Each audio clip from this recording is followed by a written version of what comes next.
Eksklusibong nakausap ng News 5 ang paring kumupkop sa dalawang testigo ng International Criminal Court sa isinampang reklamo laban kay dating Pangulong Rodrigo Duterte. Nasa frontline ng balitang yan, si Gretchen Ho. Huwag na sana mangyari pa to.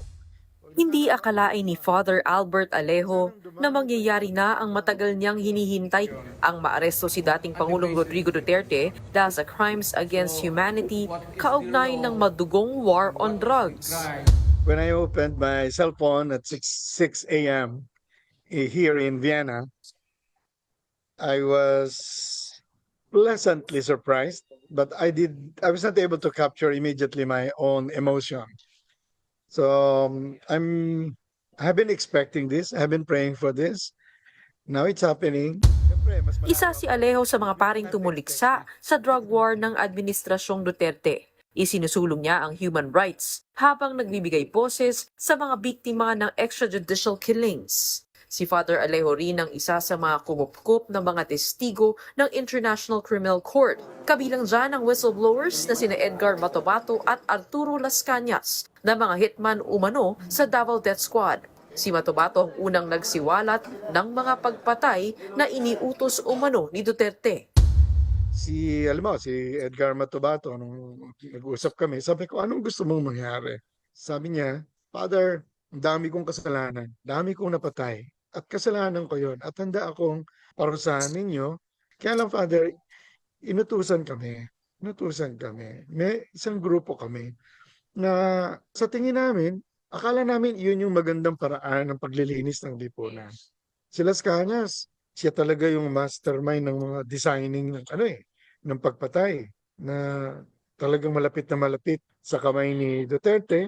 Kasama siya, sabi niya, out of his own blind loyalty to Rodrigo Duterte nung mayor pa siya.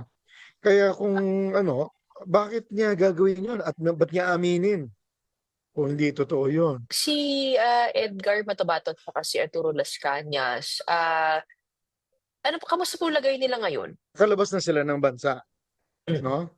Finally. So, na yun? Hawak na sila ng ICC, na mga Witness Protection Program. Dahil sa pagkupkop ni Father Alejo ng mga testigo ng ICC, nakatanggap daw siya ng death threats.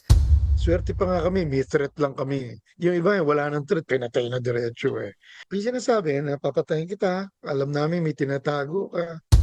Kung si Father Alejo ang tatanungin, malakas ang kaso laban kay Duterte sa ICC. Marami raw kasing ebidensya sa unang 7 buwan ng panunungkulan ni Duterte bilang Pangulo. Mayroon talaga mga ebidensya na galing mismo sa pulis. Siyempre, wala namang volunteer killers eh. Bayad yan eh. So, kailangan mo i-trace yung money flow. Meron ding nakuhang mga materials tungkol dyan. Nagbabalita mula sa Frontline, Gretchen Ho, News 5. Mga kapatid, Dimples Romana po, kumpletuhin ang inyong umaga ng mga kwentong puno ng inspirasyon. Salubungin po ang bawat araw ng may ngiti at pag-asa. Kaya't mag-subscribe na po at mag-follow na sa aming social media pages ng News 5.